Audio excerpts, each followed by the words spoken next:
Pour une chambre standard en colocation, il faut compter entre 650 et 700 livres environ, un petit peu plus, un petit peu moins. Tout dépend bien sûr des zones, tout dépend des quartiers. Dans zone 1, 2 ou 3 grand maximum, comptez environ entre 650 et 700 livres à ces tarifs-là. Alors, bien sûr, c'est toute charge comprise. Eau, gaz, électricité, internet et bien sûr la council tax, l'équivalent en France de la taxe d'habitation. Les risques à Londres, ils sont simples. Tomber sur la mauvaise personne, bien sûr. Alors ça peut sembler logique, mais malheureusement il y a énormément de personnes qui ont des offres ici et c'est pas forcément la meilleure offre sur le marché. Par exemple, vous pouvez dans une chambre, vous allez payer 700 livres cette chambre, sauf qu'en réalité c'est une chambre qui vaut 600 livres. En fait, pour calculer le prix d'une chambre, il y a plusieurs paramètres à prendre en compte. Premièrement, ça va être le nombre de colocataires, ça va être aussi la taille de la chambre bien sûr, ça va être s'il y a un salon ou pas, parce qu'à Londres il faut savoir que les salons sont assez rares en colocation, en règle générale ils sont transformés en chambres. Il y a aussi la manière dont c'est desservi, et bien sûr la distance de la gare, du métro, à la maison, à la propriété. Et donc voilà, ça c'est un des premiers gros risques, c'est de payer une chambre trop chère par rapport au marché. Et un autre risque, effectivement, c'est que vous prenez, et je vous déconseille, un appartement uniquement sur photo qu'une personne va vous envoyer, et derrière, vous arrivez dans le logement, et c'est pas du tout la réalité. Parce que les photos, en règle générale, quand elles sont prises, l'appartement il vient d'être fait, il est repeint, etc. Mais c'est peut-être des photos qui datent il y a 4 ou 5 ans, et quand vous arrivez, c'est malheureusement la mauvaise surprise. Ce qu'il faut savoir aussi, c'est surtout un problème de caution.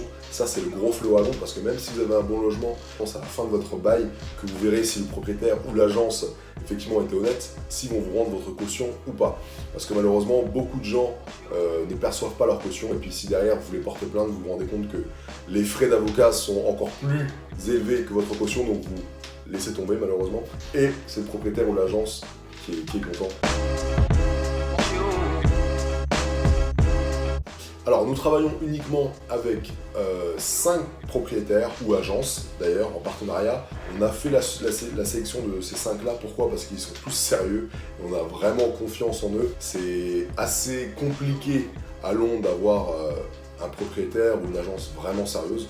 Donc nous, bien sûr, on passe par eux parce qu'on n'a pas de problème de qualité de logement. On travaille toujours avec les mêmes qui couvrent tout Londres. Donc ils ont chacun peut-être 100 propriétés dans Londres, ce qui nous laisse un large choix aussi pour nos clients. Voilà. C'est très simple, on vous envoie 1 à 2 semaines avant votre arrivée plusieurs photos d'appartements qu'on aura bien sûr disponibles, donc entre 6 et 7 appartements différents. Vous nous faites une sélection, vous nous faites un top 2, un top 3, et le jour de votre arrivée, on vient vous chercher directement à la gare de Saint-Pancras, de Victoria, où vous serez dans Londres. On va ensuite directement faire une visite avec vous, comme ça vous permet de voir l'environnement, le quartier, etc. Et choisir, du coup, en fonction de votre top 3, l'appartement qui vous plaît le plus. La deuxième solution, c'est la même chose. On vous envoie plusieurs photos de plusieurs appartements.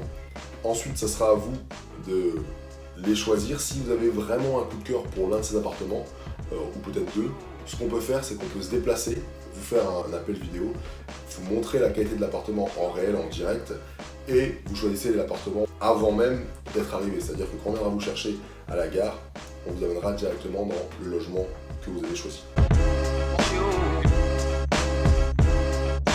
Alors nous, on est vraiment spécialisé sur l'installation, donc ça peut être l'installation aussi de courte durée, 2 mois, 3 mois, après 6 mois ou même à durée déterminée.